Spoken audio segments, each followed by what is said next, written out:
ವಿದ್ಯಾರ್ಥಿಗಳೇ ನಮಸ್ಕಾರ. ಇವತ್ತಿನ ಕ್ವಿಜ್ಗೆ ಸ್ವಾಗತ. ಇವತ್ತು 2 ಪ್ರಿಲಿಮ್ಸ್ ಪ್ರಶ್ನೆಗಳ ಒಂದು ಮೇನ್ಸ್ ಪ್ರಶ್ನೆಯನ್ನು ನಾವು ನೋಡೋಣ.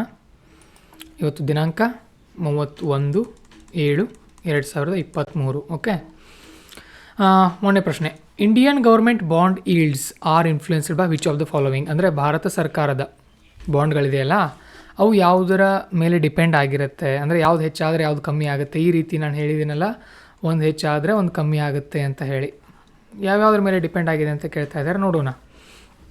ಓಕೆ, ಮೊದಲನೇ ಆಪ್ಷನ್ 2 ನೋಡೋಣ. Statement 2, actions of reserve bank of India. ಹೌದಾ, ಇದ್ರ ಮೇಲೆ ಡಿಪೆಂಡ್ ಆಗಿದೆಯಾ? ರೆಪೋ ರೇಟು ರಿವರ್ಸ್ ರೆಪೋ ಮೇಲೆ ಡಿಪೆಂಡ್ ಆಗಿದೆಯಾ? ಎಸ್, ಆದ್ದರಿಂದ ಹೌದು, ಒಂದೇ point statement correct. Next, inflation and short term interest rate, ಅಂದರೆ ಹಣದುಬ್ಬರ ಮತ್ತು ಬಡ್ಡಿ ದರಗಳ ಮೇಲೆ ಡಿಪೆಂಡ್ ಆಗಿದೆಯಾ? ಎಸ್, ಡಿಪೆಂಡ್ ಆಗಿದೆ. ಬಾಂಡ್ ಈಲ್ಡ್ ಅಂತಂದರೆ ಹೇಳಿದ್ದೀನಿ ನಾನು. ಬಾಂಡ್ ಈಲ್ಡ್ ಅಂತ ಅಂದರೆ ಏನು? ಲಾಭ.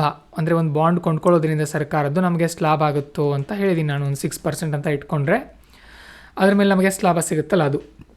ಹಾಗೆಯೇ ಒಂದು ಎಕ್ಸ್ಟ್ರಾ ಪಾಯಿಂಟ್ ಇದೆ ಇಲ್ಲಿ, ನಾನು ಕ್ಲಾಸ್ನಲ್ಲಿ ಇನ್ನೂ ಇದನ್ನು ಹೇಳಿಲ್ಲ, ಬರುತ್ತೆ ನಮ್ಮ ಮುಂದೆ ಕ್ಲಾಸ್ನಲ್ಲಿ. ಯುನೈಟೆಡ್ ಸ್ಟೇಟ್ಸ್ ಫೆಡರಲ್ ರಿಸರ್ವ್ ಅಂದರೆ ಅಮೇರಿಕ ಗೌರ್ಮೆಂಟದ ಮೇಲೆ ಅಲ್ಲಿ ಏನದು ನಮ್ಮಲ್ಲಿ ಹೇಗೆ RBI ಇದೆಯೋ ಹಾಗೆ ಅಮೇರಿಕಾದಲ್ಲಿ ಯುನೈಟೆಡ್ ಸ್ಟೇಟ್ಸ್ ಫೆಡರಲ್ ರಿಸರ್ವ್ ಅನ್ನುವಂಥ ಒಂದು ಬ್ಯಾಂಕ್ ಇದೆ ಅವ್ರದ್ದು, ಆ ದೇಶದ ಬ್ಯಾಂಕು. ಸೊ ಅದು ಕೂಡ ನಮ್ಮ ದೇಶದ ಮೇಲೆ ಪ್ರಭಾವ ಬೀರುತ್ತಾ ಅಂದರೆ ಹೌದು, ಅದು ಕೂಡ ಪ್ರಭಾವ ಬೀರುತ್ತೆ. ಹೇಗೆ ಅಂತ ನಾನು ನಾಳೆ ಕ್ಲಾಸ್ನಲ್ಲಿ ನಿಮಗೆ ಹೇಳ್ತೀನಿ. ಸರಿ, ಸೊ ಇದರಲ್ಲಿ ನಮ್ಮ ಆನ್ಸರು 3 ಕೂಡ, ಈ 3 ಕೂಡ ನಮ್ಮ ಒಂದು ಏನು RBI ಪ್ರಭಾವ ಬೀರುತ್ತವೆ ಅನ್ನೋದು ನಮ್ಮ ಆನ್ಸರ್ ಆಗುತ್ತೆ ಇದರಲ್ಲಿ. ಸರಿ, ಮುಂದಿನ ಪ್ರಶ್ನೆ ಏನಂತ ಅಂದರೆ, with reference to the Indian economy. ಇದು ನಾನು 28ನೇ ತಾರೀಕು ನಮ್ಮಲ್ಲಿ ಕ್ವಶನ್ ಕೇಳಿದ್ವಲ್ಲ ನಮ್ಮ ಟೆಲಿಗ್ರಾಮ್ ಚಾನಲಲ್ಲಿ, ಅದರ ಬಗ್ಗೆ ನಾನು ಕೇಳ್ತಾ ಇರೋದು ಪ್ರಶ್ನೆಗಳು. With reference to Indian economy consider the following statement. ಈ ಕೆಳಗಿನ ಹೇಳಿಕೆಯನ್ನು ಗಮನಿಸಿ ಅಂತ ಹೇಳಿದ್ದಾರೆ. ಒಂದನೇದು, commercial paper is a short term, ಇವು ಇಂಪಾರ್ಟೆಂಟ್, ಅನ್ಸೆಕ್ಯೂರ್ಡ್ ಪ್ರಾಮಿಸರಿ ನೋಟ್ ಅಂತ ಹೇಳ್ತಾ ಇದ್ದಾರೆ. ಅಂದರೆ ಪ್ರಾಮಿಸರಿ ನೋಟ್ ಅದು ಒಂದು ರೀತಿ ಬಾಂಡ್ ಅಂತ ಹೇಳ್ತಾ ಇದ್ದಾರೆ. ಶಾರ್ಟ್ ಟರ್ಮ್ ಕಮರ್ಷಿಯಲ್ ಪೇಪರು, ಹೌದು short term. Next, certificate of deposit is a long term ಅಂತ ಹೇಳ್ತಾ ಇದ್ದಾರೆ. Instrument is issued by reserve bank to India to corporation ಅಂತ ಹೇಳ್ತಾ ಇದ್ದಾರೆ. ಇದು ಲಾಂಗ್ ಟರ್ಮು ಕೂಡ ಅಲ್ಲ, ಕಾರ್ಪೊರೇಷನ್ ಕೂಡ ಅಲ್ಲ.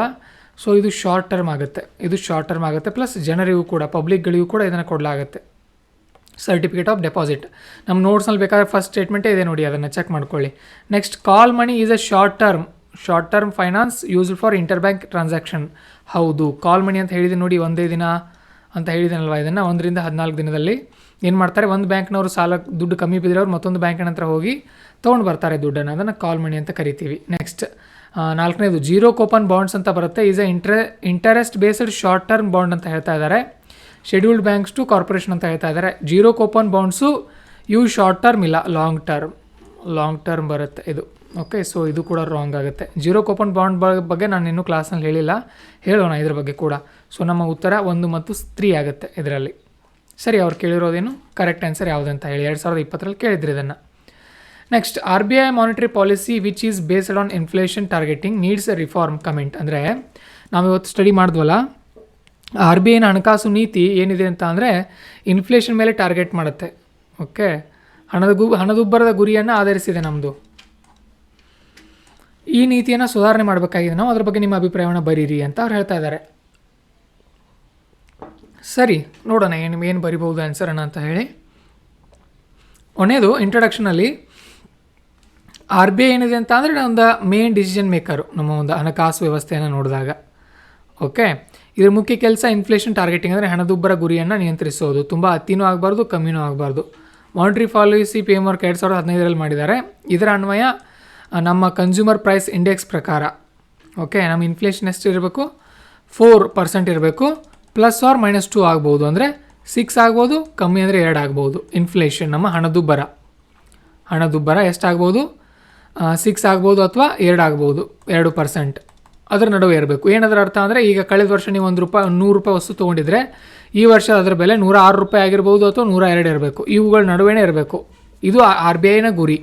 102ಕ್ಕಿಂತ ಕಮ್ಮಿನೂ ಆಗಬಾರ್ದು, 106ಕ್ಕಿಂತ ಜಾಸ್ತಿನೂ ಆಗಬಾರ್ದು. ಇದು RBIನ ಗುರಿ. Okay, however in the era of globalization, the role of central bank economy must kept in sync with the engaging domestic. ಅಂದರೆ ಏನು ಗ್ಲೋಬಲೈಸೇಷನ್ ಆಗ್ತಾ ಇದೆಯಲ್ಲ, ಸೊ ಸದ್ಯಕ್ಕೆ ನಾವು ಇನ್ನೂ ಕೂಡ ಬದಲಾವಣೆಗಳನ್ನು ತರಬೇಕಾಗಿದೆ. ಸದ್ಯಕ್ಕೆ ಇರುವಂಥ ಮಿತಿಗಳೇನು ಅಂತ ನೋಡಿದಾಗ, ನಮ್ಮ RBI ಟಾರ್ಗೆಟ್ ಮಾಡುತ್ತಲ್ಲ, ನಮ್ಮ RBI ಕೆಲಸ ಮಾಡುತ್ತಲ್ಲ, ಏನೇನು ಇದರ ಸಮಸ್ಯೆಗಳಿದೆ ಅಂತ ನೋಡಿದಾಗ, ಓಕೆ, ಓಕೆ, ಏನಂತ ಅಂದರೆ ಸದ್ಯಕ್ಕೆ ಏನು ಮಾಡಿತ್ತು ಅಂತಂದರೆ ನಾವು ಈಸಿ ಎಕನಾಮಿ ಪಾಲಿಸಿಯನ್ನು ಅಳವಡಿಸ್ಕೊಂಡಿದ್ವಿ. ಈಸಿ ಅಂತ ಅಂದರೆ ಎಕ್ಸ್ಪ್ಯಾನ್ಷನರಿ.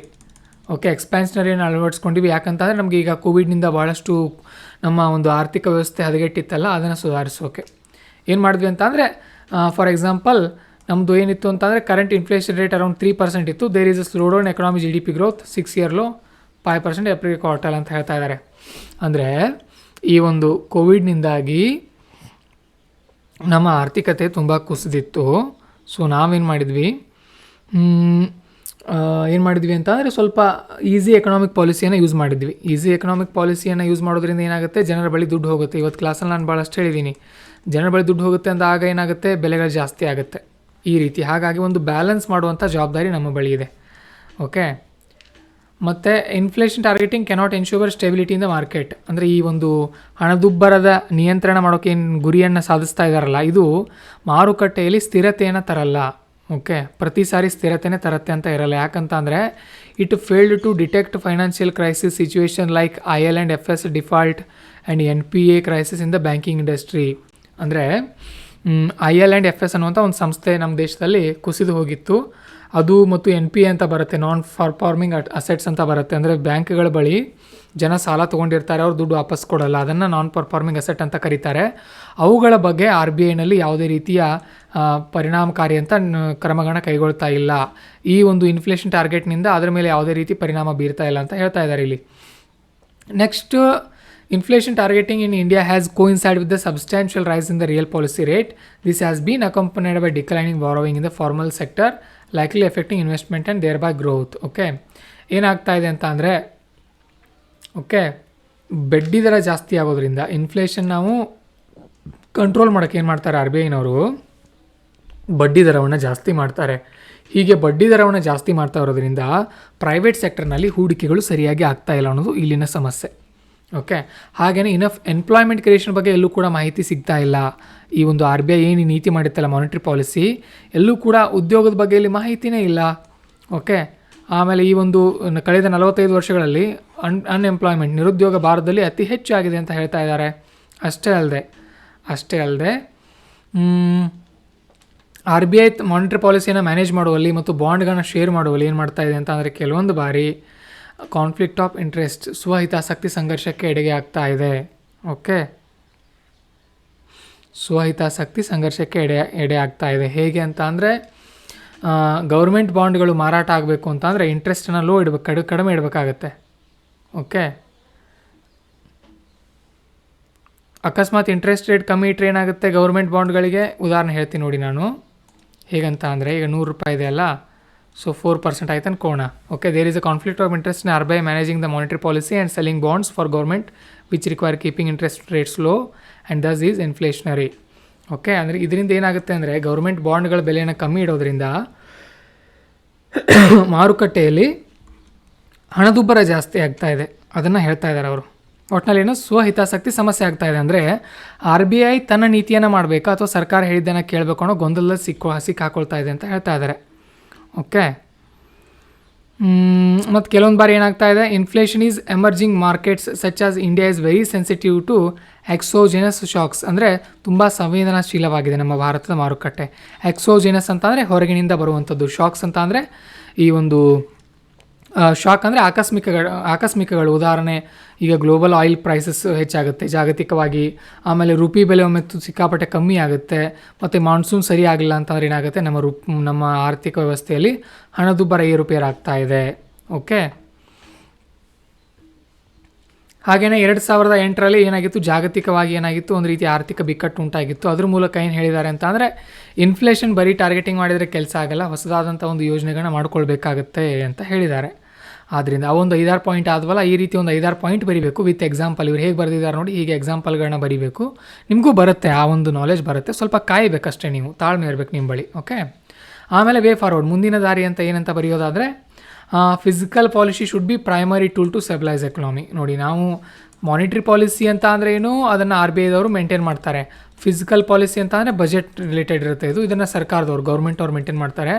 ಸೊ ನಮ್ಮ ಆರ್ಥಿಕತೆಯನ್ನು ಸ್ಟೆಬಿಲೈಸ್ ಆಗಿ ಸ್ಥಿರವಾಗಿ ಇಡಬೇಕು ಅಂತಂದರೆ ಫಿಸಿಕಲ್ ಪಾಲಿಸಿ ಮೇಲೆ ನಾವು ಗಮನ ವಹಿಸಬೇಕು. ಅದು ತುಂಬ ಇಂಪಾರ್ಟೆಂಟ್. ಓಕೆ,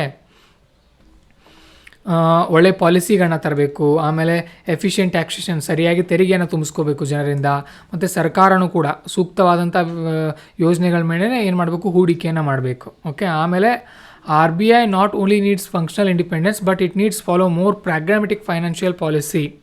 ಓಕೆ, ಅಂದರೆ ಒಂದು ಮಾದರಿ ರೀತಿಯ ಒಂದು ಪಾಲಿಸಿಯನ್ನು ಮಾಡೋಕ್ಕೆ RBIಗೆ ಸ್ವಾತಂತ್ರ್ಯವನ್ನು ಕೊಡಬೇಕಾಗತ್ತೆ. ಅದನ್ನು ಕೂಡ ತುಂಬ ಇಂಪಾರ್ಟೆಂಟ್. ಸರ್ಕಾರದ ಹಸ್ತಕ್ಷೇಪ ಕಡಿಮೆ ಆಗಬೇಕು. ಮತ್ತು ಆಲ್ಸೋ ಪಬ್ಲಿಕ್ ಡೆಬ್ಟ್ management agency proposed in financial bill 2015 should be formed. ಅಂದರೆ 2015 ಹಣಕಾಸು ಮಸೂದೆಯಲ್ಲಿ ಈ ಒಂದು ಪಬ್ಲಿಕ್ ಡೆಬ್ಟ್ ಮ್ಯಾನೇಜ್ಮೆಂಟ್ ಏಜೆನ್ಸಿ ಅಂದರೆ ಸಾರ್ವಜನಿಕ ಸಾಲ ನಿರ್ವಹಣಾ ಏಜೆನ್ಸಿ ಅನ್ನು ರಚನೆ ಮಾಡೋಕ್ಕೆ ಪ್ರಪೋಸ್ ಮಾಡಿದರು. ಅಂದರೆ ಒಂದು ರೀತಿ ಮನವಿ ಕೊಟ್ಟಿದ್ದರು, ಬಟ್ ಅದಿನ್ನೂ ಕೂಡ ಜಾರಿಗೆ ಬಂದಿಲ್ಲ. ಜಾರಿಗೆ ಬರಬೇಕು ಅಂದರೆ ಸಾರ್ವಜನಿಕ ಸಾಲ ಅಂದರೆ ಏನು, ಸರ್ಕಾರಿ ಸಾಲ, ಅದು ಬರಬೇಕು. ಈ ರೀತಿ 3 ಪಾಯಿಂಟ್ಗಳನ್ನ ನೀವೇನು ಮಾಡಬೇಕು, ಬರೆದ್ರೆ ನಿಮ್ಮ ಆನ್ಸರ್ ಇಲ್ಲಿಗೆ ಕವರ್ ಆಗುತ್ತೆ. ಇಷ್ಟು ಬರೆದ್ರೆ ಸಾಕು. ಇಲ್ಲಿಗೆ ಇವತ್ತಿನ ಕ್ಲಾಸನ್ನು ಮುಗಿಸೋಣ. ನಿಮಗೇನಾದರೂ ಇದ್ರ ಬಗ್ಗೆ ಅಭಿಪ್ರಾಯಗಳಿದ್ದರೆ ದಯವಿಟ್ಟು ಕಮೆಂಟ್ ಮಾಡಿ, ನಿಮ್ಮ ಸ್ನೇಹಿತರು ಕೂಡ ಶೇರ್ ಮಾಡಿ, ಒಂದು ಲೈಕ್ ಕೊಡೋದನ್ನು ಮರಿಬೇಡಿ. ಓಕೆ, ನಮಸ್ಕಾರ.